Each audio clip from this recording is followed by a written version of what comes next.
오늘은 예레미야서 7장 1절부터 보실 텐데요. 아마도 설명은 7장 20절까지 할 것 같습니다. 네. 우리 지난 주일에 마지막으로 본 문장을 읽어보시고 그 다음에 오늘 말씀으로 넘어가면 좀 흐름이 이어질 것 같은데요. 우리 지난주에 보셨던 마지막 말씀 예레미야서 6장 30절 보겠습니다. 예레미야서 6장 30절 읽어볼까요? 그들은 내버려진 은이라 불릴 것이다. 여호와가 그들을 버렸기 때문이다. 그런데요, 지금 하나님께서 그들을 버리셨다고 했는데 하나님께서는 그렇게 이 백성을, 우리를 그렇게 쉽게 버리시는 분이 아니거든요. 그러니까 이 문장은 매우 이례적인, 아주 특별한 그런 일이 일어난 겁니다. 만약 하나님께서 어떤 은을 버리셨다면은 그 은은 아무리 센 불로 재련을 해도 끝내 재련되지 않은 불순물이 그대로 남아있는 그런 불순물 투성이 은이었을 거예요. 그러니까 그 상태가 매우 심각했다는 거예요. 이거는 물론 이스라엘 백성에 대한 비유인데요. 말하자면 이스라엘이 하나님을 무시하는 수준이 도를 넘었다는 거예요. 이제는 그 하나님마저도, 그 길이 참으신 하나님마저도 버려야만 했던 그 정도의 영적 수준이 되었다는 거예요. 이렇게 이제 백성들의 심각한 영적 상태를 선언을 하면서 6장이 마무리가 된 겁니다. 총 52장까지 있는 예레미야서에서 그 1장부터 6장까지를 이제 서론으로 볼 수가 있는데요. 이제 7장으로 들어가겠습니다. 7장의 그 1절부터 15절까지는요. 어떤 신학자가 이게 예레미야서의 핵심이다. 좀 그렇게 말하기도 하는데요. 그 예레미야서 7장 1절부터 15절까지의 별명이 있어요. 이거를 많은 분들이 성전설교라고 합니다. 아주 유명한 부분이에요. 15절까지를 성전설교라고 그래요. 함께 읽어보시면 아시겠지만은 설교라고는 했으나 예레미야의 입술을 통해서 선포되는 것이지 실제로 예레미야의 말은 하나도 없습니다.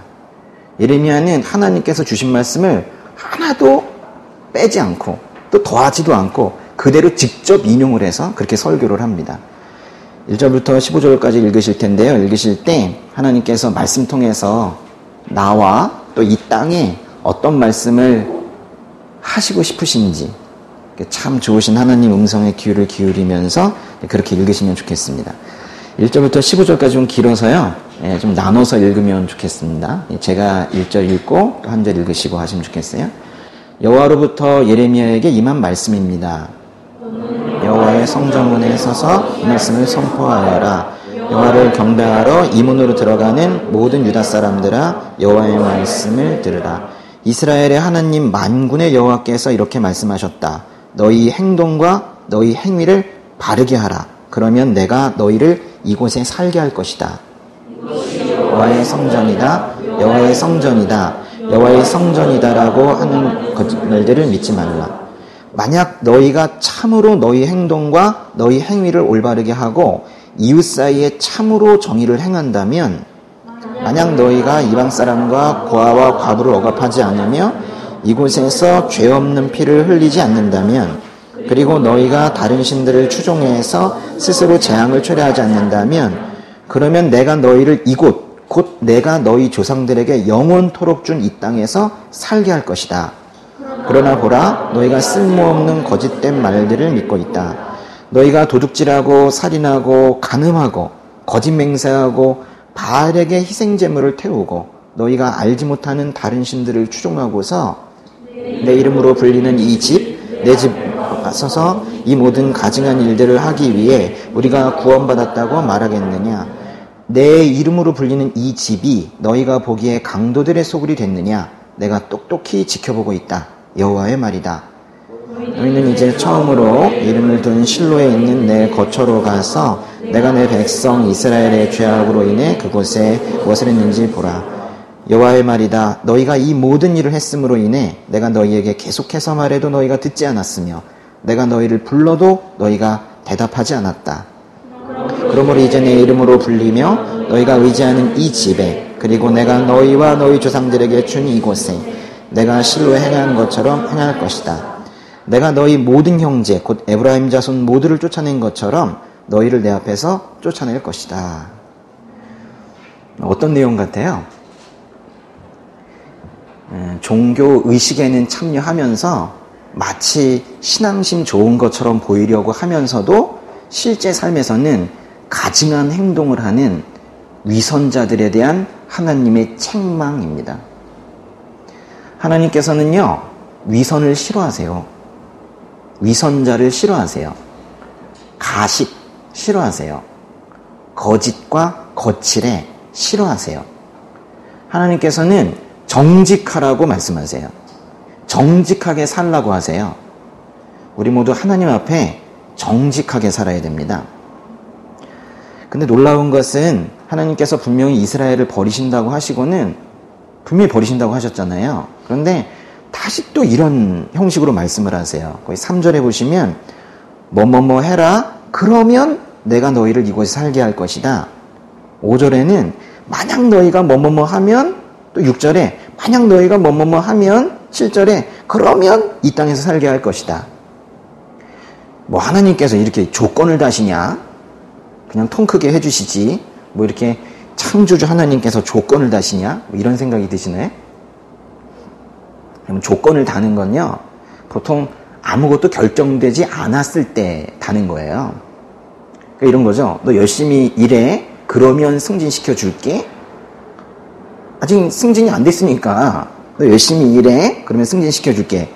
이럴 때 다는 거예요. 이미 승진이 다 됐는데 너 열심히 일해. 승진시켜 줄게. 이게 말이 우습잖아요. 하나님께서는 3절부터 7절까지 만약 내가 뭐뭐 하면 나는 뭐뭐 해줄게 라고 말씀하시는데, 사실 그래서 이거는 맥락이 맞지 않는 거예요. 이미 이스라엘은 그 죄악이 커서 심판이 결정이 났거든요. 재판이 끝났거든요. 뭐뭐 하면 뭐뭐 해줄게 라고 용서의 조건을 제시하는 것은 심판 전에 있어야 되는 거예요. 근데 그렇게까지 회개의 기회를 수없이 줬음에도 불구하고 회개하지 않아서 이미 심판이 결정된 이스라엘에게 지금 이렇게 조건적인 제안을 하시는 것은 논리적으로도 맞지 않습니다. 근데 이렇게 논리적으로도 맞지 않지만 이렇게 말씀하시는 건 이게 바로 하나님의 마음이에요. 하나님께서는 정말 마지막이라는 말씀을 벌써 몇 번 하셨어요. 우리 지금 매주 그 얘기를 하고 있습니다. 근데 오늘 또 마지막으로 한 번 더 말씀하시겠다는 거예요. 혹시라도 회개하지 않을까? 혹시라도 돌아오지 않을까? 지금 기대를 걸고 계시는 거예요. 하나님께서는 우리 죄인들에게 계속해서 기대를 걸고 계세요. 그래서 우리가 살 수 있는 거예요. 지금 기회를 주고 계시는 겁니다. 근데 우리가 지난번에도 말했듯이 이런 끊임없이 주시는 기회를 악용하면 안 돼요. 하나님 마음 더욱 아프게 하는 일들은 하면 안 됩니다. 그런데 우리가 읽은 오늘 말씀의 마지막 절 15절을 보니까 너희를 내 앞에서 쫓아낼 것이다 라고 마무리하셨어요. 재판이 끝났지만, 그래서 형이 확정이 됐지만 그래도 마지막으로 한 번 더 기회를 주셨는데, 만약 너희들이 바르게 살기로 하면 다 없었던 걸로 해줄게 이렇게 말씀하셨는데, 하나님의 이 마지막 제안을 이스라엘이 거절한 거예요. 정말 너무하지 않습니까? 정말 이거 몇 주째입니까? 네? 정말 너무하지 않습니까? 인간이라는 이 존재, 정말 뼛속까지 녹아있는 이 죄성, 정말 지긋지긋하지 않습니까? 우리는 결론적으로 예수 그리스도를 통한 구원으로 인하여 다시 소망 갖고 살게 되었기 때문에 그분을 붙잡으면 된다라는 걸 알고 있기 때문에 지금 우리가 이렇게 또 말씀을 나눌 수 있는 것이지, 그런 소망 없다면 정말 이 죄인들을 바라보는 이 모습이 너무 답답한 거예요. 하나님께서는 결국 가슴을 쥐어 뜯으며 이제 그들을 하나님께서 주신 땅에서 쫓아내기로 결정을 하셨어요. 쫓아내신다는 것은 여기서 나가라는 거거든요. 삶의 터전에서 쫓아내서 추방하신다는 거예요.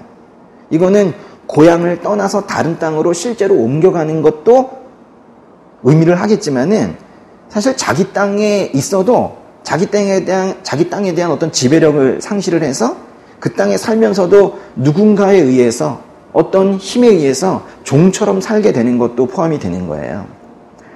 쫓아내신다는 것은 삶의 기반 자체가 사라지는 심판을 받게 되는 건데요. 이렇게 길게 오랫동안 하나님께서 여러 번에 걸쳐서 회개하지 않으면 심지어 삶의 터전도 잃게 될 수 있다. 거의 식민지배처럼 종처럼 살게 될 수 있다라고 끊임없이 말씀하시는데도 그거는 성경이라고 얘기하는 거예요. 그거는 말씀에 있는 얘기지 현실에서 특별히 2018년에 대한민국에서 어떻게 일어날 수 있냐고 얘기하는 거예요.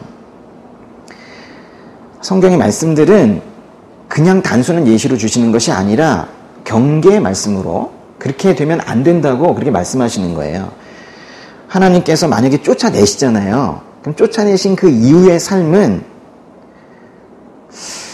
아마 고통일 거예요. 날마다 고통일 거예요. 왜 그럴까요? 생명의 근원을 떠나서, 통성의 원천을 떠나서, 하나님으로부터 분리되어서 어떻게 풍요로, 어떻게 행복하게 살 수가 있겠어요?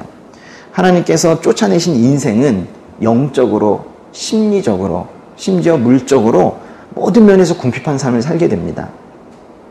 하나님의 날개 아래에서 벗어나게 되면 그때는 살긴 살아야 되는데 하나님의 보호하심이 없으니까 이제 어떻게 해야 돼요? 스스로 어떻게든 자신을 보호해보려고 하는데 외부의 압제는 크고 나는 작은데 어떻게 안전하게 살 수 있겠어요? 일개 개인이 무슨 힘이 있습니까? 시편 137편 잠깐 가볼까요? 시편 137편은 하나님의 보호 아래에서 쫓겨나서 바벨론으로 결국 포로로 잡혀갔던 인생들이 그 슬픈 상황을 노래하고 있습니다. 시편 137편에 1절부터 4절까지 같이 한번 읽어볼게요. 바벨론 강가에 앉아 우리가 시온을 기억하면서 울었습니다. 거기 버드나무가지에 우리가 하프를 매달았습니다. 우리를 사로잡아 온 사람들이 우리에게 노래를 시키고 우리를 고문하는 사람들이 기쁨의 노래를 부르라고 했기 때문입니다. 그들은 시온의 노래 가운데 하나를 부르라 하고 말했습니다. 우리가 어떻게 남의 땅에서 여호와의 노래를 부를 수 있겠습니까? 바벨론으로 끌려가서 이 노역 생활을 하고 있는 이스라엘 백성들에게 채찍 들고 몽둥이 들고 있는 이 바벨론의 관리자들이 거기 노래 좀 불러봐봐 하는 거예요. 거기 너희 뭐 찬송가라는 거 있다면서 그 중에 한번 좀 신나는 걸로 한번 골라서 한번 불러봐봐. 그러면서 노래를 좀 시킨 거예요. 찬송을 듣고 싶어서 시킨 게 아니고 이렇게 조롱하는 거예요. 너희도 그 지켜주지 않은 그 하나님 한번 찬송 한번 해봐봐. 지금 이러고 있는 거예요. 왜 성경에서 바벨론 포로 생활에 대해서 구약성경 예언서의 그 상당 부분을 할애하고 있고 또 그리고 이렇게 시편에서까지 지면을 할애하고 있는지 말씀 따라 살기로 작정한 우리는 잘 생각해 볼 필요성이 있어요. 하나님께서 쫓아내신 인생은 외부의 핍박으로 인해 심지어 하고 싶은 말도 제대로 못하고 삽니다. 세금 등 온갖 명목으로 재물이 착취를 당해도 저항도 할 수 없을 거예요. 하나님의 영적 보호를 벗어나게 되면 또 성경적 세계관과 배치되는 황무지로 그렇게 들어가게 되면 인간의 소중한 가치도 인정받지 못합니다. 하나님 말고 또 어떤 분이 우리를 품에 안고서 귀하다 귀하다 하시겠어요? 7장으로 다시 가보세요. 예레미야서 7장에요. 1절부터 15절까지를 아까 별명을 뭐라 그랬어요? 성전설교라고 했죠? 근데 그 성전설교를 15절을 단 6절로 요약해 놓은 것만 같은 말씀이 예레미야서에 또 있어요. 26장에 있거든요. 잠깐 또 26장으로 한번 가보겠습니다. 26장 1절부터 6절까지가 마치 요약판 같습니다. 제가 읽을게요. 유다왕 요시야의 아들 여호야김의 통치 초기에 이 말씀이 여호와께로부터 임했습니다. 여호와가 이렇게 말한다. 여호와의 집들에 서서 여호와의 집에 경배하러 오는 유다의 모든 성읍 사람들에게 내가 네게 명령하는 모든 말을 전하여라. 한마디도 빠뜨리지 마라. 우리 아까 7장 읽으셨을 때에는 예레미야에게 하나님께서 성전 문 앞에 가서 설교하라고 했는데 여긴 지금 성전 뜰에 서서 지금 설교하라고 하는 거예요. 많이 비슷하죠. 3절 보시면 혹시 그들이 귀 기울여 듣고 각자 그의 악한 행동으로부터 돌이킬지도 모른다. 혹시라도 모를 그 백성들의 회개를 기대하고 이 예레미야를 거의 뭐 마지막 설교처럼 하라고 지금 보내시는 거예요. 비슷하죠? 그러면 그들 행위의 악함으로 인해 내가 그들에게 행하려고 했던 재앙을 돌이킬 것이다. 4절에 보시면 너는 그들에게 말하여라. 여호와께서 이렇게 말씀하셨다. 너희가 내 말에 귀 기울이지 않고 내가 너희 앞에 놓은 내 율법을 따르지 않으면 또 내가 너희에게 되풀이해서 보냈으나 너희가 귀 기울이지 않았던 내 종들 예언자들의 말에 너희가 귀 기울이지 않으면, 즉 하나님의 말씀과 하나님의 말씀을 전하는 참된 설교자들의 말씀을 듣지 않으면 6절에 내가 이 집을 실로처럼 만들고 이 성읍을 세상 모든 민족들 가운데서 저주의 대상이 되게 할 것이다. 7장에도 있었던 말씀처럼 하나님의 집, 즉 성전을 실로처럼 만드시겠다는 거예요. 이게 무슨 뜻인지는 좀 이따 설명드리고요. 지금 이 부분을 왜 갑자기 봤냐면 이 7장의 말씀과 26장의 말씀이 선포하는 주제가 비슷한 걸 보면 이 7장의 말씀과 26장의 말씀이 선포된 시기도, 이 설교가 이루어진 시기도 거의 같은 걸 우리가 생각할 수 있거든요. 근데 26장 1절에 이 말씀이 선포된 시기가 개략적으로 나오고 있습니다. 26장 1절만 같이 한번 읽어볼게요. 시작. 유다 왕 요시야의 아들 여호야김의 통치 초기에 이 말씀이 여호와께로부터 임했습니다.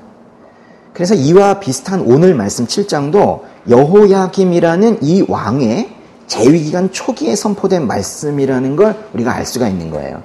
우리 그 예레미야서 첫 강해 이제 보시면 이 부분에 대해서 왕들에 대해서 설명해 놓았는데 혹시 뭐 나중에 기회가 되시면 다시 한번 보세요. 요시야라는 왕이 있었습니다. 요시야라는 왕. 요시야라는 왕이 주전 627년부터 이제 즉위해서 609년까지 요시야라는 왕이 통치를 했었거든요. 요시야는 선한 왕입니다. 예, 종교 개혁했었던 거의 마지막 희망과 같았던 그런 왕입니다. 이 뒤로는 선한 왕이 나오지 않아요. 예, 거의 끝에 있는 왕인데요. 요시야 왕이 죽던 해에 요 선에 609년에 왕이 됐다가 609년에 바로 왕위에서 내려온 단 3개월만 했었던 왕이 여호아하스라는 왕이 있어요. 쓰기도 좀 힘드네요. 그렇죠? 여호아하스 3개월 하고 다시 떨어져 나왔어요. 근데 여호아하스 그 다음 왕이 여기 나오는 지금 여호야김인데요. 여호야김이라는 왕은 주전 597년까지 이때까지 여호야김이라는 왕이 통치를 했습니다. 여호야김 초기라고 하면은 아마도 이때쯤이겠죠? 이때쯤에. 그러니까 주전 609년부터 뭐 한 4, 5년 사이, 그러니까 주전 한 605년까지 한 요 정도 사이 있죠. 요 정도일 때 우리 좀 오늘 읽었던 그 말씀들이 선포됐다라는 거예요. 예레미야에서 매우 중요하게 다뤄지는 때가 있는데요. 이게 바로 요 605년입니다. 이건 아주 중요한 해인데요. 여기 이제 언제냐면은 요거를 여호야김 4년이라고 표현을 하거든요. 그러니까 여호야김이 주전 609년에 왕이 됐는데요. 609년 말에 왕이 됐어요. 그래가지고 그 해는, 그 즉위해는 빼고 그 다음 해부터 주전이니까 거꾸로 가겠죠? 608, 7, 6, 5. 주전 605년을 여호야김 4년이라고 그래요. 그 얘기가 어디 나오냐면요. 예레미야서 또 가보는데 예레미야서에 46장으로 가보세요. 예레미야서 46장 2절에 보시면요. 이집트에 대한 말씀입니다. 한번 읽어볼까요? 유다 왕 요시야의 아들 여호야김 4년에 유프라데스 강가 갈그미스에서 바벨론 왕 느부갓네살이 물리친 이집트 왕 바로 느고의 군대에 관해 말씀하셨습니다. 그러니까 어떤 전쟁이 있었던 해예요. 어렵게 여기지 않으셔도 되고 이 605년이라는 요 해는 여호야김 4년인데 무슨 전쟁이 있었던 해예요. 근데 거기 보니까 전쟁이 어디에서 있었대요? 갈그미스에서 전쟁이 있었대요. 그래서 여호야김 4년 주전 605년은 갈그미스 전투라는 게 있었던 해입니다. 여러분 그 주보 앞에 그 지도 하나 인쇄해 드렸는데 여기도 있죠. 여기 보시면은 갈그미스가요 여기 있습니다. 여기 지중해가 있고 예루살렘은 이 아래쪽에 있습니다. 사해에 있고 갈릴리 있고 갈릴리에서 훨씬 더 위쪽으로 올라가게 되면 갈그미스라고 있어요. 여기에서 전쟁이 있었던 해라는 거예요. 여기 이제 이 페르시아에만 해서 이렇게 흘러가는 강이 유프라테스 강, 티그리스 강인데 유프라테스 강의 거의 끝부분에 이 갈그미스가 있어요. 남쪽에는요, 이 바벨론이 있는데요. 그리고 위에는 아시리아 제국이 있었는데요. 아시리아 제국이 처음에 먼저 컸었어요. 그래서 여기 전체를 거의 차지하고 있었는데 이 우루 지역 이쪽에서 시작한 바벨론이라는 제국이 조금씩 커지기 시작하더니 글쎄 아시리아를 위축시킬 만큼 이 아랫지역이 훨씬 더 커진 거예요. 지금 이게 두 나라가 같이 여기에 있는 건데요. 보세요. 바벨론이 커졌어요. 그래서 아시리아가 여기 전체 차지하고 있다가 점점 쪼그라들어가지고 어디까지 갔냐면 요 갈그미스라는 곳에 여기 대롱대롱 매달려 있었어요. 그때쯤에 이쪽에 있는 이집트가 야 이거 보니까 바벨론이 너무 커져요. 그럼 이 한쪽이 너무 커지면 자신도 위협을 받을 수 있을 것 같아요. 그래가지고 차라리 아시리아를 좀 도와주는 척하면서 북방으로 내가 이번에 진출해야 되겠다. 이래가지고 이집트의 느고라는 왕이 이 위쪽으로 올라가기 시작합니다. 아시리아 내가 도와줄게 이러면서 올라가고 있는데 이쪽에 있었던 이 예루살렘에 이 요시아라는 왕이 자기가 그렇게도 싫어하는 아시리아를 도우러 이집트 왕 느고가 올라가고 있으니까 중간에 그걸 막았어요. 이집트 군대 가지 마 그랬거든요. 그래서 어디서 만나게 됐냐면 여기 무기또라는 거 있습니다. 무기또에 한번 동그라미 쳐보세요. 무기또. 그 무기또에서 만나게 됐어요. 그래가지고 이제 이집트 왕 느고가 길 피해라. 괜히 다친다 너. 응? 그러면서 요시아 보고 피하라고 했는데 요시아가 피하지 않았어요. 그러다가 요시아가 화살을 맞았습니다. 화를 맞고 예루살렘으로 돌아갔지만 거기 가서 죽었어요. 결국 이 무기또 전투에서 죽은 사람이 바로 요시아예요. 그게 바로 기원전 주전 609년입니다. 근데 그렇게 요시아 왕을 죽이고 나서 그 이집트 왕이 그 다음으로 요시아의 아들이었던 여호아하스를 왕으로 세우고 계속 북진을 합니다. 결국 그래서 갈그미스까지 가가지고 여기서 오랜 기간 동안 바벨론 군대와 함께 싸우게 됩니다. 지금 그때예요. 갈그미스에서 누가 싸웠어요? 밑에서 올라간 이집트 왕 바벨론이 싸웠는데 당시 이제 바벨론의 왕의 이름이 느부갓네살이라는 사람이었었어요. 근데 느부갓네살이 이겼습니다. 결론 여호야김 4년은 주전 605년에 있었는데 갈그미스에서 이집트와 바벨론이 싸워서 바벨론이 이긴 전투입니다. 제가 이런 설명을 왜 이렇게 자세하게 할까요? 지금 상황이요. 너무 지금 여러 나라가 나왔죠? 복잡하십니까? 복잡하다는 걸 말씀을 드리는 거예요. 이게 지금 남유다 입장에서 보면은 예전에 위에 있는 아시리아한테 당하고 있었어요.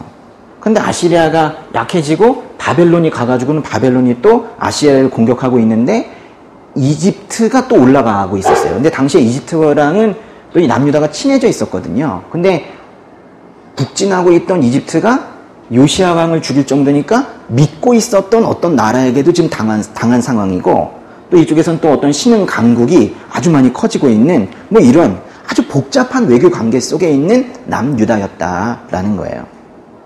남유다를 둘러싼 이 외교 관계가 이렇게 급변하면서 외세 영향을 많이 받고 있던 이 작은 나라 유다가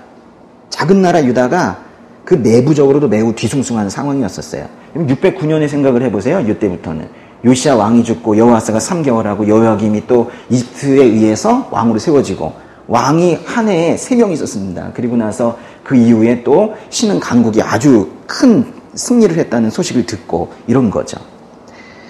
나라를 다시 하나님께로 돌려보겠다라고 아주 애쓰며 살았던 사람이 바로 이 요시아라는 왕이었는데요. 요시아 왕이 죽고 나서 여호아스가 왕이 되는 듯 하더니 바로 금방 또 여호야김이 다른 나라에 의해서 왕에 세워지고 하는 이런 복잡한 상황을 겪으면서요.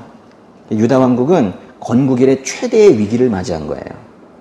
결론, 지금 오늘의 말씀은 유다가 건국 이래 최대의 위기를 맞은 상황에서 선포된 말씀이라는 겁니다. 외교적 급변 사태 속에서 내부적으로도 혼란한 이 상황, 현재 한국은 어떤가요?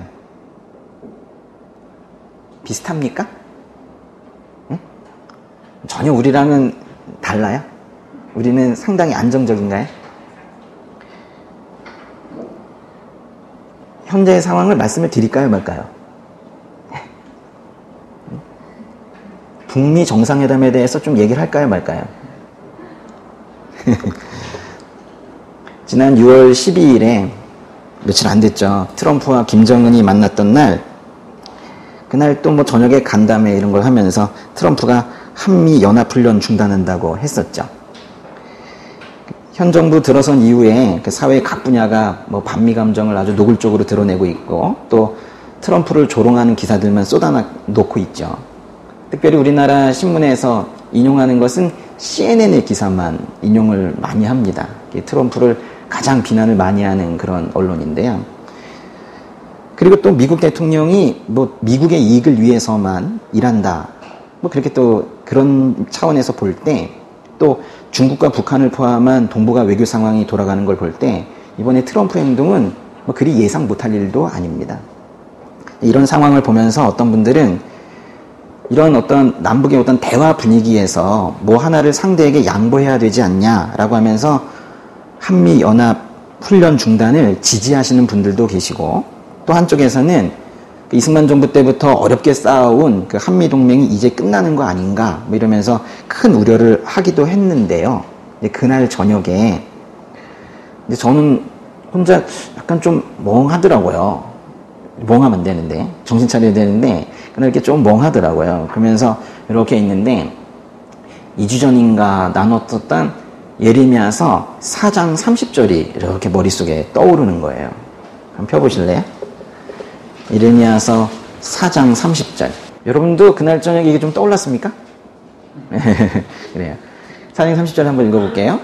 멸망당한 사람이여, 내가 무엇을 하고 있느냐? 내가 주홍색 옷을 입고 금장식으로 치장하고 내 눈에 화장을 하지만 내가 헛되이 아름답게 치장하고 있다.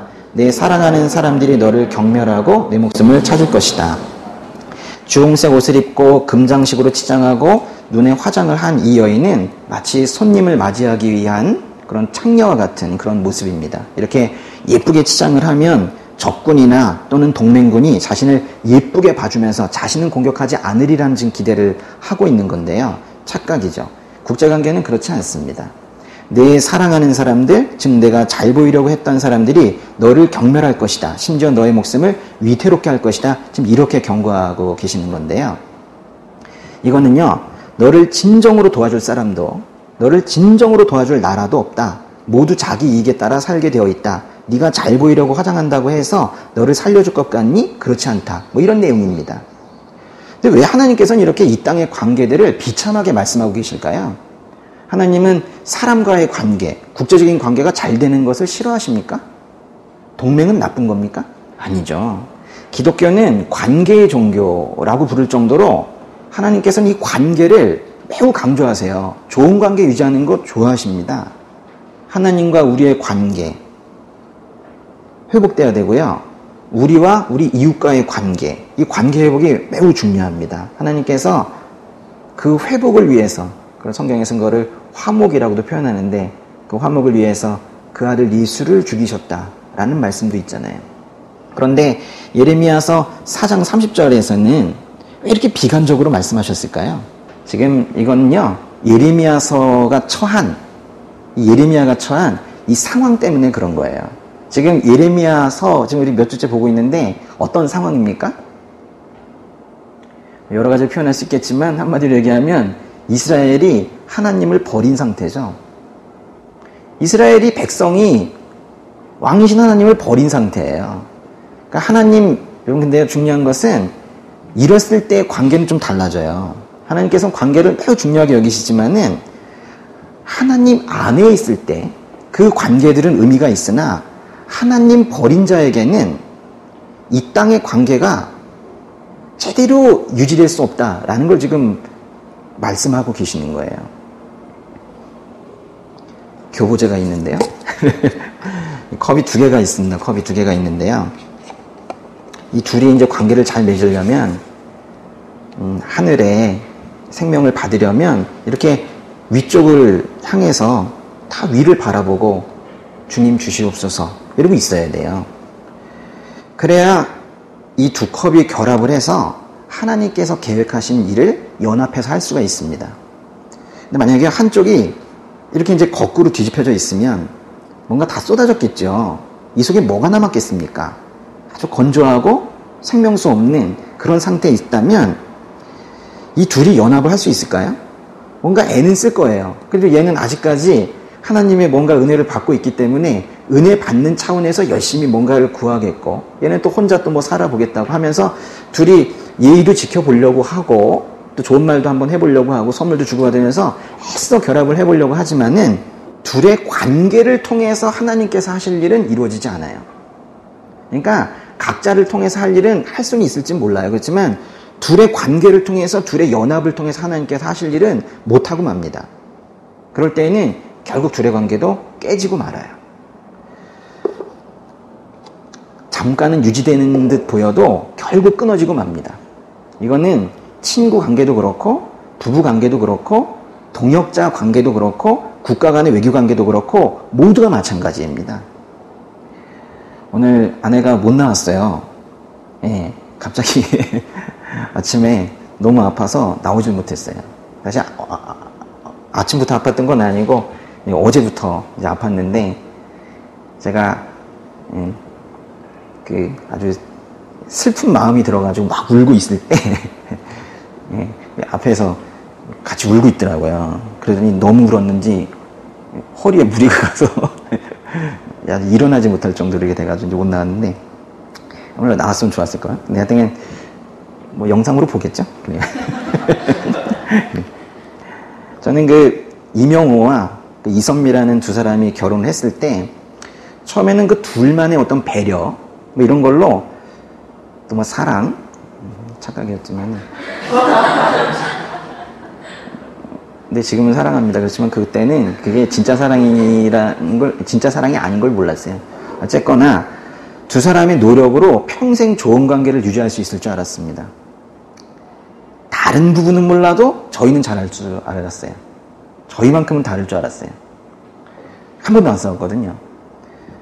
그러나 이제 그 이후에 가정 안으로 가족의 죽음과 가족의 우울증과 아이들의 장애가, 즉 문제들이 들어오기 시작하면서 계속 그 문제를 가지고 서로 대화를 하다 보니까 서로의 마음이 점점 떠나기 시작을 했고, 그 문제들이 서로의 마음을 짓눌렀고, 아주 그 강팍해진 상태에서, 그런 어려움 속에서 두 사람의 관계가 벼랑 끝에 서게 됐습니다.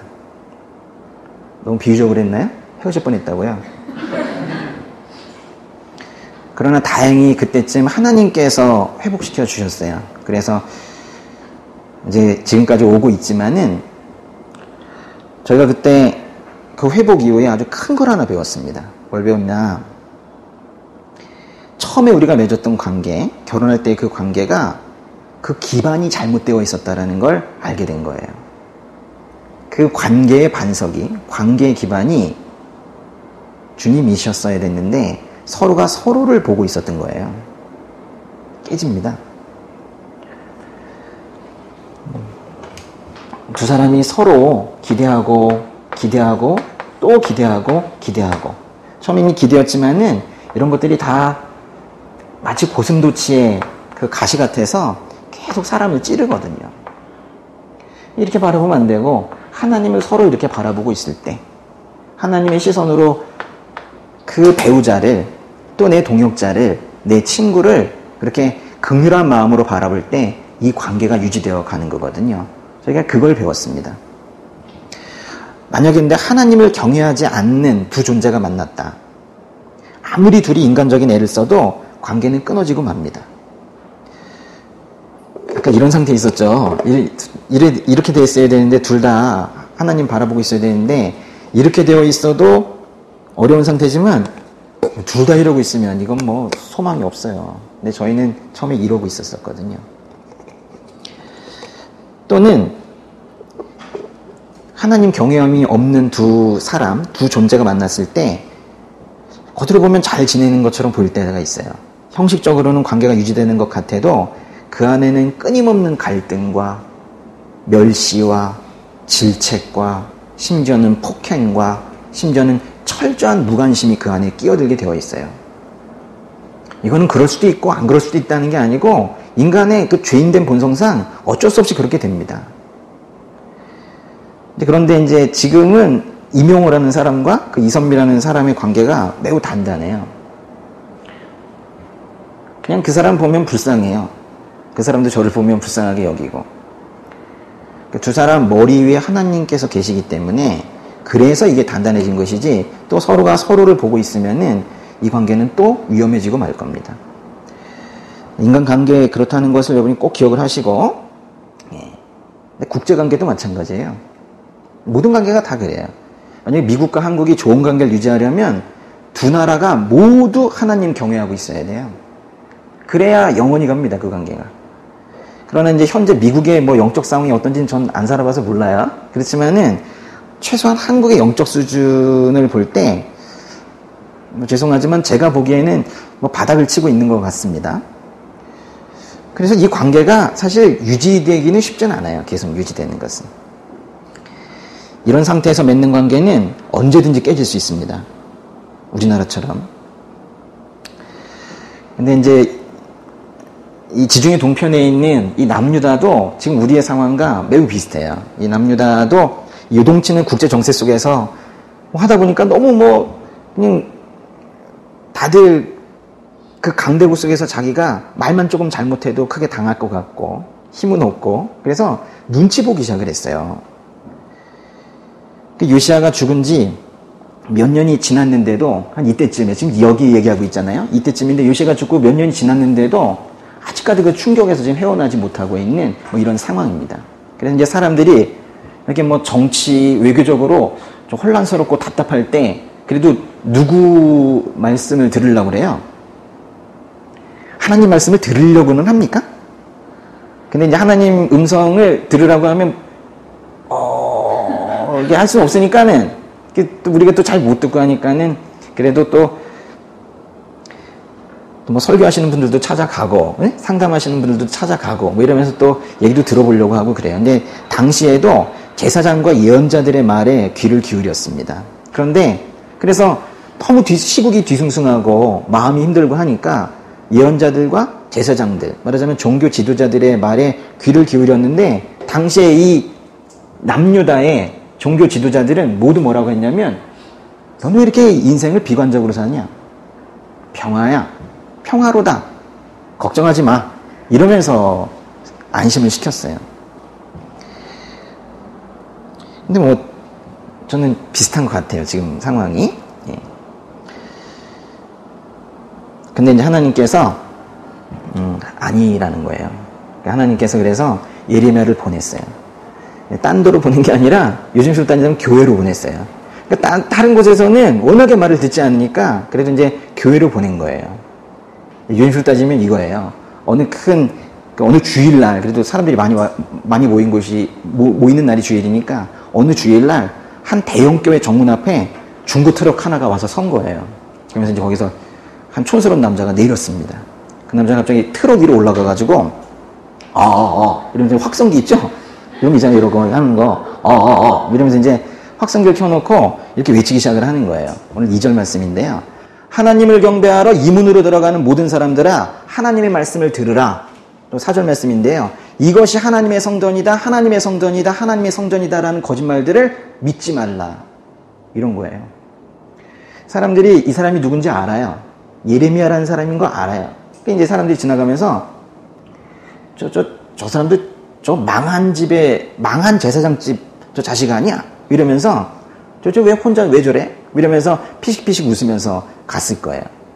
근데 그 이제 성전 문으로 출입하는 성도들이 교회 안으로 들어가는 성도들이 하나님께 순종하는 삶을 살고 있지 않다면 이 말씀처럼 4절 말씀처럼 여기는 하나님의 성전이야, 하나님의 성전이야, 하나님의 성전이야 이렇게 주문처럼 되뇌이고 있어도 그곳은 결코 하나님의 성전이 되지 못한다라고 하나님께서 말씀하시라고 예레미야를 보낸 거예요.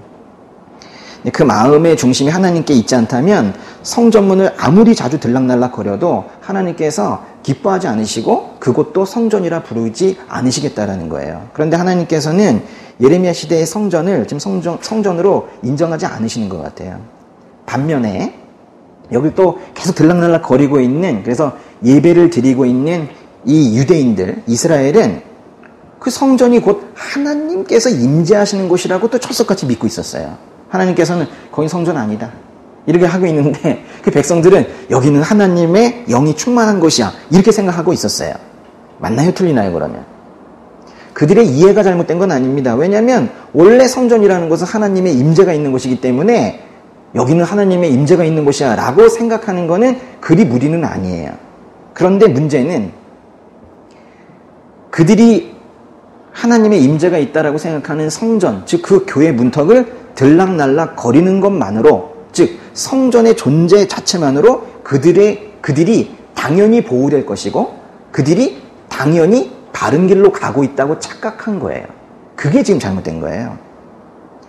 그러니까 말하자면 지금 이 사람들이 하나님을 믿고 있는 건지 성전을 믿고 있는 건지 구분이 되지 않을 정도로 그런 생각을 지금 하고 있는 거예요.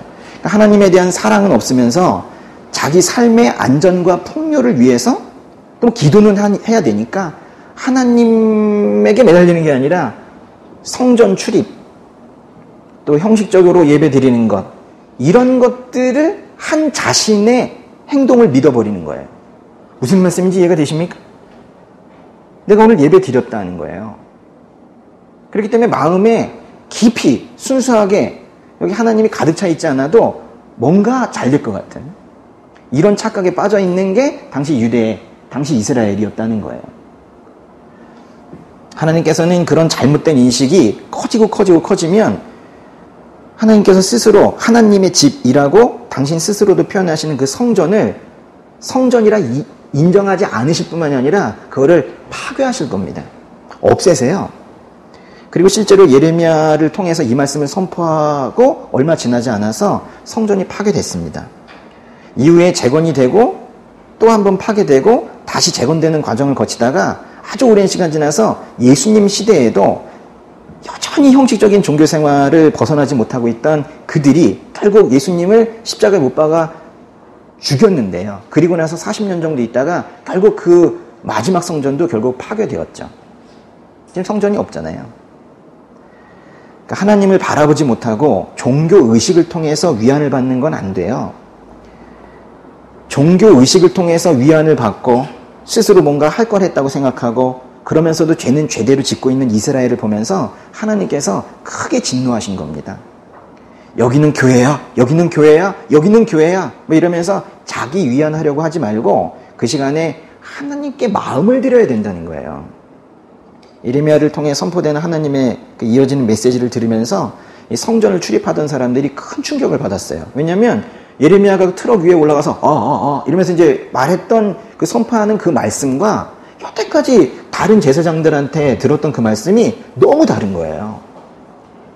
그 3절부터 7장에 그 3절부터 8절까지의 그 말은 이렇게 좀 길지만은 사실은 세 가지 메시지를 주고 계시는데 첫 번째 메시지는 이건데요. 3절에 보시면은 너희 행동과 너희 행위를 바르게 하라. 5절에 보시면 너희가 참으로 너희 행동과 너희 행위를 올바르게 하고 이웃 사이에 참으로 정의를 행하라. 그러니까 생활과 행실을 고치라고 지금 말씀하세요. 첫 번째 예레미야를 통해서 성전 설교의 가장 큰 주제는 너희 행동과 행실을 생활을 바르게 하라는 거예요. 근데 이게 말은 쉬운데 행동을 바르게 한다는 건 뭘까요? 우리에게 주시는 말씀입니다. 우리에게 행동을 바르게 하라는 거예요. 어떻게 하면 행동을 바르게 하는 걸까요? 행동을 바르게 하고 싶으시죠? 예, 알아야 할 거 아니에요. 똑바로 보면 될까요?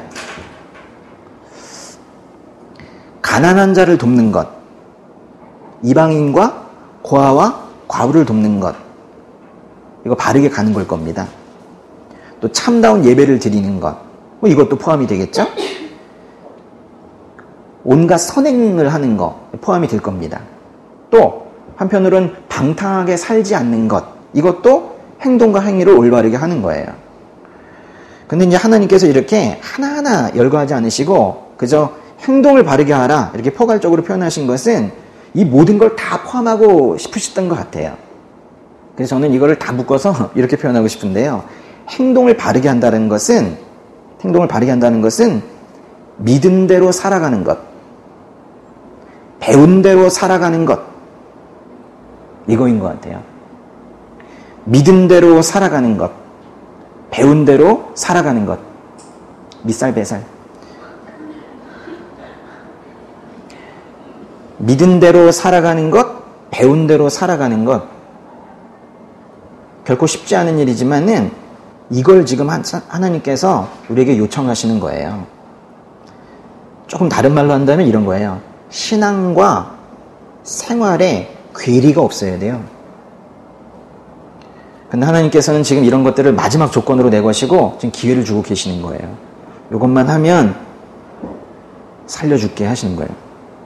그래서 이제 하나님께서 두 번째로 말씀하시는 것은 이제 어떤 약속을 하시는데요. 3절 다시 보시면 그러면 내가 너희를 이곳에 살게 할 것이다.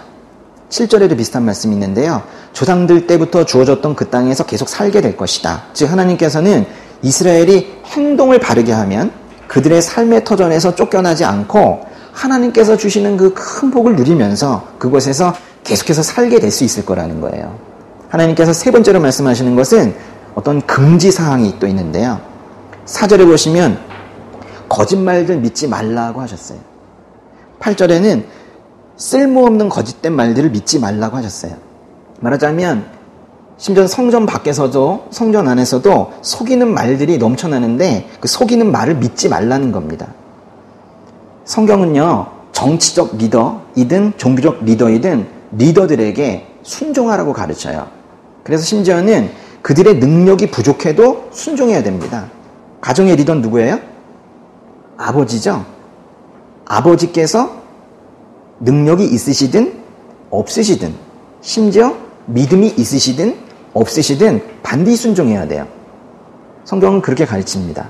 그래서 아버지를 세우신 하나님께서 그 아버지를 통해서 부으시는 게 있단 말이에요. 심지어 예수님을 믿지 않아도. 그러니까 남자들 입장에서는 어떻게 해야 돼요?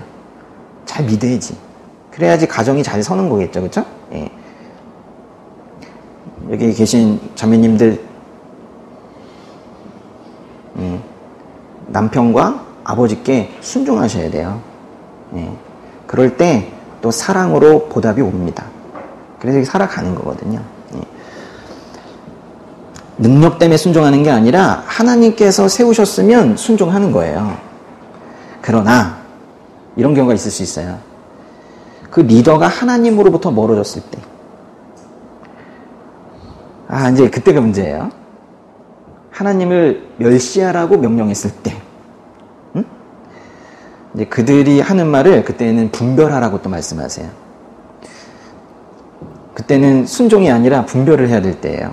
그럴 때는. 근데 이제 당시 이스라엘 백성들은 그들의 귀에 달콤한 이야기들만 또 자기가 듣고 싶은 말들만 골라서 해주는 지도자들. 그들의 또 말을 또 잘 들었어요. 그때도 순종한다고 잘 들었단 말이에요. 그래서 속였고 속아서 모두 속아 있는 상태가 되었어요. 그들은 물론 바르게 행동하지도 않았습니다. 오늘 말씀에 그 9절 보세요. 9절 보시면은 도둑질하고 살인하고 간음하고 거짓 맹세하고 바알에게 희생제물을 태우고 알지 못하는 다른 신들을 추종했는데 그것도 10절에 보시면 그걸 어디서 했냐면 좀 충격적이에요. 하나님의 집 앞에 와 서서 그 모든 가증한 일을 했대요. 십계명을 어기는 일들이 지금 9절에 가득 있는데요. 그 율법을 정면으로 위배하는 것들, 그런 것들을 지금 하나님 집 앞에 와 서서 그렇게 했다는 것은 아주 대놓고 지금 죄를 지었다는 겁니다. 이게 죄를 지을 때요, 참 대범해요. 예? 죄를 짓는데 이게 이해가 안 될 정도로 참 대범하단 말이에요. 죄를 지을 때 두려워해야 되는데, 죄를 지을 때 무서워해야 되는데 대범해요. 이게 문제예요. 참으로 답답한 노릇은 그러면서도 그들은 10절 끝에 보시면 우리는 구원받았다 그래요. 근데 잘 보세요. 뭐라고 그랬냐면 이 모든 가증한 일들을 하기 위해 우리가 구원받았다고 말하겠느냐 그랬죠. 오히려 지금 말씀은요, 우리는 구원받았다고 자기 주문을 걸고 있는 이유가 오히려 가증한 일들을 하기 위한 거래요. 그러니까 구원받았다라고 자기 위안을 하면서 오히려 죄를 짓고 있다는 거예요. 그래서 하나님께서는 그렇게 되어버린 교회라면, 그렇게 되어버린 성전이라면 그거는 아예 뭐 강도의 수굴이 된 거랑 다름없다 이렇게 하면서 한탄하시는 겁니다. 11절 보시면 내 이름으로 불리는 이 집이 너희가 보기에 강도들의 소굴이 됐느냐? 내가 똑똑히 지켜보고 있다. 여호와의 말이다. 본래 하나님의 집인 성전은 하나님의 영이 임한 곳이었는데 그 성전이 만약 진정한 성전으로 남아 있었다면 하나님께서는 하나님의 집이기도 한 그곳을 결코 무너지게 하지 않으셨을 거예요. 또 그리고 그 성전이 있는 그 도시 예루살렘도 결코 멸망하게 두지 않으셨을 거예요. 근데 이제 하나님께서는 이스라엘의 성전이 도둑의 소굴로 바뀌었다. 정확하게는 이스라엘이 성전을 도둑의 소굴로 바꿔놓았다라고 지금 책망하세요. 당시에 도둑이나 강도들은요, 동굴 같은 곳에 숨어 살았었거든요. 그러니까 이게 마치 성전이 그런 도둑이나 강도들의 속을 은신처가 되어버렸다라고 지금 말씀하시는 거예요. 예수님께서도 그 당시 성전에서 그 돈벌이 하면서 당시 성전을 지저분하게 만들어 놓았던 사람들을 노끈으로 이제 만든 채찍으로 내쫓으시면서 한탄하신 적이 있으세요. 그런데 오늘 말씀의 그 12절부터 15절까지 해서 결국 이스라엘의 운명이 아주 충격적인 결론으로 선포가 되는데요. 12절 보시면 너희는 이제 처음으로 내 이름을 둔 실로에 있는 내 거처로 가서 내가 내 백성 이스라엘의 죄악으로 인해 그곳에 무엇을 했는지 보라. 14절에도 보시면 그러므로 이제 내 이름으로 불리며 너희가 의지하는 이 집에 그리고 내가 너희와 너희 조상들에게 준 이곳에 내가 실로에 행한 것처럼 행할 것이다. 지금 실로라는 지명이 나왔잖아요. 실로. 예. 실로는 예루살렘과 가까운 곳입니다. 그 예루살렘에서 조금만 올라가면 아주 가까이에 있는 그런 곳이에요. 한 27km 떨어져 있다고 하는데요. 이스라엘이 가나안에 정착하고 나서 처음으로 성막을 만든 곳이 바로 실로입니다. 매우 중요한 장소인데 여기가 나중에 블레셋과의 전쟁 등으로 파괴가 되었어요. 그러니까 지금 이런 얘기입니다. 실로는요, 성막이 있었어요. 거기에 하나님의 임재가 있다고 생각했습니다. 이스라엘 백성들은 거기는 절대 그래서 파괴되지 않을 거라고 생각했어요. 그리고 함부로 살았어요. 근데 거기가 파괴됐어요. 믿을 수가 없었던 겁니다. 성전이 있는 그 예루살렘에 살고 있는 사람들은 그 역사 속에 그 실로의 역사에 대해서 상당히 찜찜한데 잊고는 싶은데 잊혀지지는 않고 계속 신경이 쓰이는 거예요. 왜냐하면 예전에 하나님의 임재가 있다고 하는 성막이 파괴된 적이 있다. 근데 이 예루살렘에 있는 이 성전은 절대로 파괴되지 않을 거라고 믿고 싶은데 파괴된 적이 있는 거예요. 그래가지고 계속 지금 신경이 쓰이고 있는 거죠. 역사를 애써 잊으려고 그렇게 하고 있었을 거예요. 그러면서 또 이렇게도 얘기했겠죠. 그때는 성막이고 대충 천막으로 지은 거고 여긴 지금 돌로 지은 성전이니까 다르다. 거긴 실로이고 여긴 예루살렘이다. 이러면서 여러 면에서 실로와 예루살렘은 다르다고 그런 논리도 막 만들어내고 있었을 거예요. 그러나 하나님께서는 말씀하십니다. 성막이나 성전이 너희를 보호한다고 착각하지 마라. 죄악 가운데 있는 성막이나 성전은 그저 천막일 뿐이고 돌로 만든 집일 뿐이다. 죄악으로 인해 성막이 있던 실로가 파괴됐던 것처럼 죄악으로 인해 성전이 있는 예루살렘도 파괴될 수 있다. 지금 이렇게 말씀하시는 거예요. 교회는 예수 그리스도의 피값으로 세워진 아주 귀한 곳이지만 아주 역설적으로 교회에 대한 환상을 가지면 안 돼요. 교회가 아닐 수도 있다는 얘기를 하고 있는 거예요. 지금 상당히 두려운 지금 말씀들을 오늘 나누고 있는 거죠. 그러니까 어리석게도 성전 안에만 있으면 모든 것이 해결되는 것처럼 생각했던 이스라엘 백성들은 하나님의 이 준엄한 이 선포 앞에서 망연자실했을 겁니다. 그러니까 이런 거예요. 내가 그렇게도 열심히 종교 생활을 하고 있었던 그 성전이 그 교회가 실은 하나님의 임재가 떠났던 무늬만 성전, 무늬만 교회였다라는 걸 이 말씀을 들으면서 나중에 알게 된 거예요. 이제 하나님께서는 예레미야를 성전 문으로 보내서 거기서 지금 외치게 하고 계시는 건데요. 사실 이건 이제 두 가지 의미로 해석을 할 수가 있습니다. 왜 하나님께서 한 설교자를 그 주일 예배 때 그 안으로 못 들어가니까 그 밖에 그 현관 쪽에서 내 말을 들으시오 이러면서 설교하게 하셨을까요? 그러니까 사회가 타락하고 거꾸로 가고 있을 때 교회라도 정신을 차려야 되는데 함께 정신 차리지 못하고 있는 교회에 일침을 놓으시려는 그런 의도도 있으셨겠지만은 우리 좋으신 하나님의 성품을 볼 때 그래도 하나님께서 마지막으로 기대를 거시려고 하는 곳이 교회라는 거예요. 그래서 다른 곳이 다 포기가 되고 그랬을 때 그래도 마지막에 교회 문 앞에 가서라도 너 한번 얘기해봐라 한 거예요. 하루 뭐 예레미야가 이렇게 하나님 앞에 나가서 말했을 거예요. 아무리 자기가 선포를 해도 하나님 말씀을 선포를 해도 듣지를 않으니까 하루 이제 기도를 하면서 하나님 정말 끝난 것 같습니다. 희망이 보이지 않습니다. 예레미야가 이렇게 이제 기도를 한 거죠. 그랬더니 이제 하나님께서 그러면은 정말 마지막으로 교회 앞에 가서 한번 외쳐봐. 교회도 내 말 듣지 않으면 그때 마지막이겠지. 이렇게 말씀하신 거예요. 그래서 예레미야가 나름 희망을 가지고 하나님께서 하라고 하셨으니까 트럭을 하나 몰고 간 거예요. 교회 앞에 세워놓고 촌스러운 확성기를 들고 이러면서 목에 피가 고이도록 좀 외친 거예요. 그런데 사람들이 뭐라 그랬냐면은 지나가면서 저 좀 뭐하는 놈이야 뭐 이러면서 그거 십자가만 얘기하면 교회 운영 안 돼요. 그럼 지나가는 거예요. 또 그 죄에 대해 그렇게 많이 말하는 건 이단이나 하는 거 아닙니까? 또 설교할 때 성경 말씀을 그렇게 많이 보면 그 지루해져요. 위로를 해줘야죠. 위로를. 또 죄 얘기하는 거야? 이러면서 지나가는 거예요. 저에게 조언이랍시고 직접 와서 다 했던 말들입니다. 저는 가장 충격적인 얘기가 십자가만 얘기하면 운영이 안 된다면서 뭔 얘기를 해요. 사회도 먹통인데 교회도 결국 듣지 않았어요. 그래서 이제 13절에 보시면은 여호와의 말이다. 너희가 이 모든 일을 했음으로 인해 내가 너희에게 계속해서 말해도 너희가 듣지 않았으며 내가 너희를 불러도 너희가 대답하지 않았다.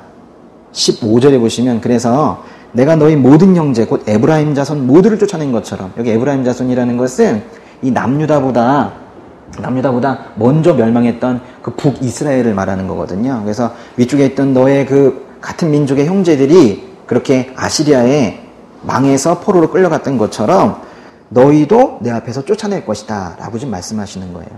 이게 결론입니다. 보세요. 행동을 바로 하면 하나님께서 주신 터전에서 행복하게 살 수 있겠지만 회개하지 않으면 파괴된 실로처럼 파괴될 것이고 쫓겨날 것이다. 이게 어렵습니까? 하나님께서 하신 말씀이 이게 어려워요? 응? 바르게 살면 계속 거기에서 하나님께서 주신 그 자리에서 복된 삶 살 수 있을 것인데 회개하지 않으면 그 자리에서 쫓겨날 것이다. 이게 어렵냐는 거예요. 그러니까 사람들이 성경이 어려워서 못 읽는다 라고 하는 것은 어떤 면에서 맞을 수 있는데 이렇게 또 해석을 해주잖아요. 네? 그래야 저도 존재가치가 있죠. 네? 근데 오늘 말씀이 뭐 여호와 사실 몰라도 돼요. 괜찮습니다. 저만 알면 돼요. 근데 메시지가 어렵냐고요? 어렵지 않잖아요. 네? 신앙과 생활이 괴리되지 않으면 하나님께서 복된 삶 계속 살게 해주시겠다. 그거예요. 뭐가 어려워요? 근데 그렇지 않으면 쫓겨날 거라는 거예요. 근데 어디로부터 쫓겨난다고 했어요? 그 15절 보세요. 지역적으로 볼 때는 예루살렘에서 쫓겨나서 동북쪽 멀리로 지금 추방이 되는 거겠지만은 이 치명적인 거요. 거기 표현 보시면 곧 하나님 앞에서 쫓겨나는 거라고 그랬죠. 이게 치명적인 거예요. 그러니까 이런 메시지를 선포하고 있으니 예레미야가 뭐 얼마나 미움을 많이 받았겠어요. 그렇죠? 그러니까 입만 열면 유다와 예루살렘에 대해서 그 부정적인 메시지만 선포했으니까 참 그 미움 많이 받았을 거예요. 입만 열면 뭐라 그래요? 너희 망한다. 너희 망한다. 이러고 있으니까요. 예레미야가 늘 선포한 메시지가 이거였었어요. 그러니까 예레미야는 아마도 독선적이라는 평가 받았을 거예요. 너만 복음을 알아? 그랬겠죠. 너만 하나님 믿어? 뭐 이랬겠죠. 그럼 이제 어떻게 했을까요, 사람들이? 저거 이단 정죄해야 되겠다. 저거 이단이라고 얘기해가지고 다시는 일어서지 못하게 해야 되겠다. 저 교회 욕하고 다니고 안 되겠다. 이렇게 했죠. 최근에 비슷한 일이 있었는데요. 40년 동안 오직 하나님 사랑하는 마음과 영혼 구원의 열정으로 주의 복음을 전하느라 고군분투하셨던 한 노 선교사님께서 최근 한 교단에 의해서 아주 난자를 당하는 모습을 봤어요. 제가 아까 좀 울었다 그랬는데 사실 어제 아내랑 그것 때문에 둘이 울자고 그런 건 아니야. 울자고 그런 건 아닌데 제가 이제 혼자 울고 있다가 보니까는 혼자 막 꺼이꺼이 하면서 눈물을 계속 닦는데 계속 나가지고는 울고 있더라고요. 이제 선교사님과 그분이 하시는 그 복음학교라는 김용희 선교사님이신데요. 김용희 선교사님과 그 복음학교를 맹비난하면서 이단으로 정죄하는 모습을 봤습니다. 이게 얼마나 넌센스인지는 복음학교 갔다 오신 분들은 다 알아요. 얼마나 넌센스인지는.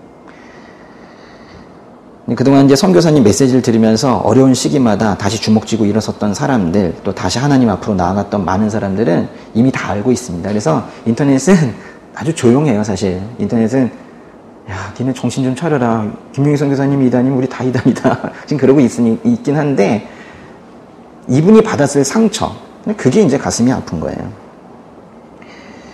이 복음학교라는 곳이 혹시라도 그 프로그램에 문제가 있다면은 그 프로그램 운영 방식이 수정하면 돼요. 근데 제가 보기엔 사실 문제도 하나도 없는데, 근데 4년 동안 자기들끼리 모여서 이단 정죄를 해놓고 한 번도 이 선교사님한테 항변할 수 있는 기회를 주지도 않고, 그리고 있다가 또 문제 없다라는 결론을 내렸다가 갑자기 이번에 상당히 정치적인 이유가 있는 것 같아요. 그런데 선교사님을 앞에 앉혀놓고 그 노 선교사님을 앉혀놓고는 여기 다른 목사님들이 많이 배우신 분들이겠죠. 네, 그래서 왜냐면 김용희 선교사님은 중학교 졸업하셨거든요. 네, 거기 뭐 신학을 하지 않아가지고 잘 모르시겠지만은 용어 같은 걸 잘 모르시겠지만은 이러면서 이제 말을 시작을 하면서 끝도 결국 그렇게 끝나는 걸 보면서 그 선교사님의 믿음 체계까지 이렇게 조롱을 하면서 그런 모습을 봤어요. 저는 그 김용희 선교사님을 뭐 직접 뵙기도 했고 가까이에서 이제 말씀도 듣고 그러고 있었는데 뭐 저만이 아니죠. 여기 뭐 많이 아실 거예요. 근데 저는 실은 신학교를 가서도 예수님이 누구신가 답을 찾지 못하고 계속 헤매고 있었어요. 근데 그 복음학교라는 그 일주일 과정이 있어서 전화도 안 된다니까 마침 잘 됐다. 그래서 딱 끊고 복음에만 말씀에만 내가 한번 깊이 들어가 보자 이러면서 아내랑 둘이 손을 잡고 갔어요. 그 안에 들어가서는 한 번도 손을 잡지 못했는데 들어갔어요. 그래서 일주일 동안 있는데 3일째인가 4일째인가 기억은 잘 나지 않습니다. 이제 쭉 출애굽기 말씀을 출애굽기 11장 12장 말씀을 이렇게 듣다가 그리고 나서 쉬는 시간 넘어가기 전에 찬양을 하나 불렀었거든요. 제목이 6월절 어린 양의 피로 맞습니까? 6월절 어린 양의 피로. 그 노래를 부르다가 제가 저도 모르게 이 안에서 뭔가 퍽 터졌어요. 그래서 제가 눈물을 철철 쏟으면서 예수님께서 왜 죽으셔야 했는지를 머리가 아니라 태어나서 처음으로 이 가슴으로 제가 깨닫게 됐어요.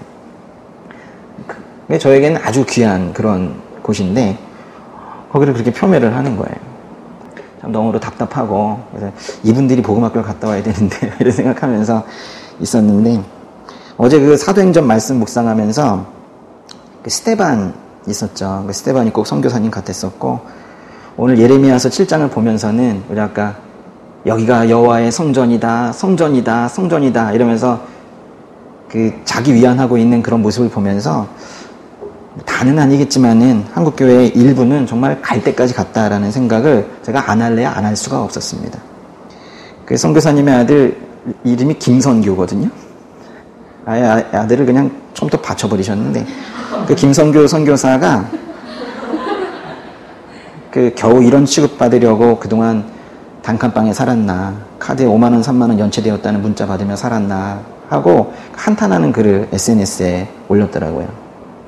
그러니까 악한 영들이 일하는 방법이 이전에는 종교를 많이 만들었어요. 헷갈리라고. 그러다가 그 이후에는 이단을 많이 만들었어요. 근데 이제는 더 고도의 전략으로 가고 있어요. 뭐냐면 열정적으로 복음을 전하는 자들에게 2단 시비를 걸어서 그 사역을 방해하는 쪽으로 가기 시작을 한 거예요. 분별이 필요한 때입니다. 그러나 그래도 우리가 뭐 희망을 가지는 것은 그래도 남은 자들이 있습니다. 시대가 악해요. 복음을 열정적으로 전하는 분들을 위해서 발견하시게 되면 늘 기도하셔야 됩니다. 그분들이 받게 되는 영적 공격이 만만치 않습니다. 이럴 때 이제 기도해야 되는데요. 예레미야와 저희의 마음이 뭐 크게 다르지 않을 것 같아요. 그래서 이럴 땐 기도밖에 없다 하면서 이제 예레미야가 또 기도를 하려고 했는데 갑자기 하나님께서 아주 청천벽력 같은 명령을 내리세요. 오늘 말씀의 16절인데요. 보세요. 7장 16절 같이 읽어볼까요? 그러니 너는 이 백성을 위해 기도하거나 그들을 위해 부르짖어 구하지 마라. 내게 간구하지 마라. 내가 내 말을 듣지 않을 것이다. 이게 뭐예요? 하나님께서 기도를 하지 말래요. 17절부터 제가 좀 더 읽을게요. 그들이 유다의 성읍들과 예루살렘 거리에서 행하는 것을 너는 보지 못하느냐? 자식들은 나무를 모으고 아버지들은 불을 피우고 여자들은 반죽을 해서 하늘의 여왕을 위해 빵을 만들고 있다. 그들은 다른 신들에게 전제물을 부어 바쳐 나를 화나게 한다. 여호와의 말이다. 그들이 나를 화나게 하는 것이냐? 그들이 자기 얼굴의 수치를 자초하는 것 아니냐? 그러므로 주 여호와 내가 이렇게 말한다. 보라, 내 진노와 분노를 이곳에 사람과 짐승에게 들판이 나무와 땅 위의 열매에 쏟아부을 것이다. 진노가 불타 꺼지지 않을 것이다. 여러분, 예언자의 본질적인 역할은 백성을 위해 기도하는 거예요. 사무엘이라는 사사가 있었거든요. 나중에 그런 것들을 좀 설명드릴게요. 근데 사무엘이라는 이 사사가 사사직을 그만두고 이제 예언자 역할을 하게 됐을 때 성경에 보면 나는 기도를 멈추는 죄를 하나님 앞에서 결코 짓지 않겠다. 이런 결단도 하거든요. 그러니까요, 예언자는 기도하는 사람이에요. 그런데 하나님께서 지금 예레미야에게 기도를 하는 사람에게 기도하지 말라고 지금 말씀하시는 거예요. 간구하지 말라고 말씀하세요. 기도를 해도 이 백성을 위한 기도는 듣지 않겠다고 지금 말씀하세요. 아니, 성경 읽으면서 이것보다 더 충격적인 말씀을 본 적 있습니까? 하나님께서 기도하지 말라고 하는 말씀보다 더 충격적인 게 있어요? 이스라엘이 하나님의 말씀을 드리려고 하지 않았습니다. 이제 하나님께서도 듣지 않으시겠다라는 거예요. 이건 정말 끝난 거죠. 하나님께서 왜 기도를 중단하라고 명령하셨는지는 그 이유가 우리 몇 주째 나눴기 때문에 그 이유가 충분해서 언급할 필요도 없을 것 같아요. 그런데도 불구하고 하나님께서는 그 18절에서 보세요. 18절에 보시면 이스라엘의 가증한 행동 하나하나를 지금 말씀하시는데 18절에 보시면 자식들은 뭐 한대요? 나무를 모으고 아버지들은 불을 피우고 여자들은 반죽을 해요. 뭐가 한 가정이 아주 연합을 하는, 그래서 뭔가 하나의 일을 같이 하는 그런 아주 따뜻한 풍경 같아요. 그런데 잘 보니까 이 가족이 합심을 해서 만들고 있는 게 뭐예요? 하늘의 여왕을 위한 빵이었대요. 하늘의 여왕은요, 당시에 이쪽에 있는 아시리아, 바벨론, 저쪽에 있는 이집트, 이들, 이방 민족들이 믿고 있었던 그 이교신을 말하는 거예요. 그러니까 온 가족이 합심을 해가지고 아빠, 엄마, 애가 같이 그 이방 이교신 우상 숭배하는 빵 만들고 있는 거예요. 그러니 하나님께서 정말 어찌할 바를 모르시는 거예요. 만약에요, 아빠, 엄마, 애 중에서 한 명이라도 예수님을 믿었다면 달라졌을 거예요. 그렇죠? 우리가요, 좀 믿지 않는 집에서 좀 처음 믿으신 분들 많이 계시는데, 한 사람이 참 중요합니다. 하나님께서 지금 너희 모든 가족이 합심해서 딴짓을 하고 있구나 라고 말씀하고 계시는데, 만약 거기에서 그 딸은 그래도 나를 따르고 있구나 라고 하시면은 이건 상황이 달라지는 겁니다. 제일 처음 믿는 사람들이 좀 힘든 게 있습니다. 그렇지만 힘을 내시고 그 믿음을 잘 지켜나가시고 자신이 잘 서 있을 때 다른 가족들도 그렇게 구원 안으로 들어오게 될 거예요. 지금 한 사람이 매우 중요해요. 어떤 가족에, 어떤 그룹에 한 사람이라도 대제로 서 있다면 브레이크를 걸 수가 있는데, 그렇지 않다면 그 전체가 하나님의 진노에서 자유롭지 못할 거예요. 네, 이런 것들은 19절에 보시면은 하나님을 화나게 하는 것뿐만이 아니라 그들 스스로 수치를 자초하는 것이다 했습니다. 그래서 18절처럼 액체로 된 전제물을 그들이 이 귀신 앞에 부어 바친다면 20절에 하나님께서는 너희 위에 진노를 쏟아 부을 것이라고 말씀하십니다. 근데요, 이거 하나 이제 거의 마무리 해야 될 것 같은데, 요거를 정리를 해야 될 것 같아요. 하나님께서 기도하지 말라고 하셨잖아요? 그쵸? 이거 어떻게 해야 되나요, 우리는? 이 백성을 위해서 기도하지 말라고 하셨으면은, 이거는 우리가 순종해야 됩니까? 불순종해야 됩니까? 저는 어렵더라고요. 예. 저는 바울이 고린도전서에서 말한 것처럼 예수 그리스도 그 십자가에 못 박히신 그분 외에는 아무것도 알지 않기로 작정했다라는 그 고백처럼 계속 그 복음만 이야기하고 싶은데 늘 이 땅의 그 현실을 보고 있으면 마음이 아프고 제가 너무 멀리 보는지 모르겠지만 후손들이 불쌍해서 한마디 하려고 하다가도 그래 설교 자리에서는 복음만 말해야지 복음이 들어가면 다들 알아듣겠지 뭐 이러면서 항상 그냥 요 정도로 끝내고 말아요. 근데 늘 하고 싶은 말씀들이 많이 있습니다. 마귀들과 싸울지라라는 찬송가 있거든요. 어떤 단체에서 낙태죄와 싸울지라 개사를 해가지고 부르고 있더라고요. 제가 너무 속이 상해가지고 지금 그런 상황이고요. 또 분별력 없이 무신론 사상을 따라가고 있는 그런 교회들도 넘쳐나고 있고 슬프고 그렇게 여러 가지로 슬퍼하고 있는 이 상황에서 예레미야서 그 7장 16절에 기도하지 말라는 말씀이 포함된 이 부분을 설교하게 된 제 마음이 너무 힘든 거예요. 그럼 다시 기도해야 될까요? 기도하지 말아야 될까요?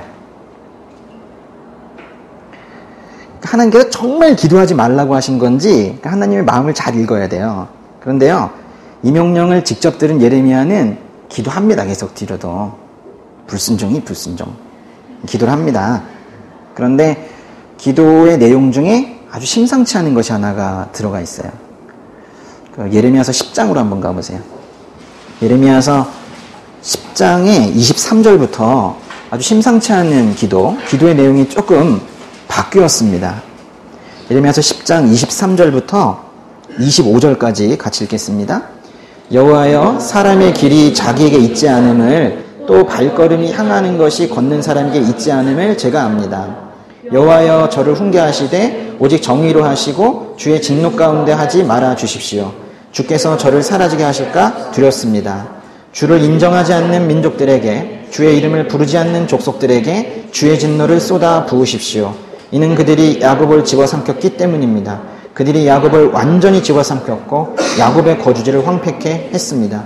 예레미야의 기도가 바뀌었습니다. 예레미야는 이 백성을 위한 기도를 하지 말라고 하나님께서 명령하셨기 때문에 이제 이 백성 살려주세요라는 기도 대신 오히려 징벌을 구하는 이 백성에 대해서 하나님의 공의로 심판해주세요라는 지금 기도를 하고 있어요.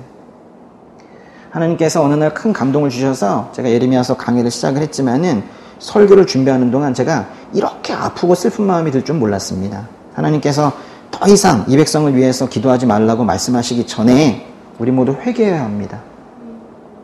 몰라서 그랬다는 건 변명이 되지 않습니다. 말씀 공부 열심히 하세요. 설교 들었던 거 또 계속 들으시고 가치관을 바로 하셔야 됩니다. 그래서 자신이 그동안 얼마나 속아서 살아왔는지에 대한 어떤 거룩한 수치심이 우리에게 느껴져야 돼요. 내가 정말 속고 살았구나. 또 자신의 무지, 알지 못했음에 대한 통렬한 반성이 필요한 때입니다. 기도하겠습니다.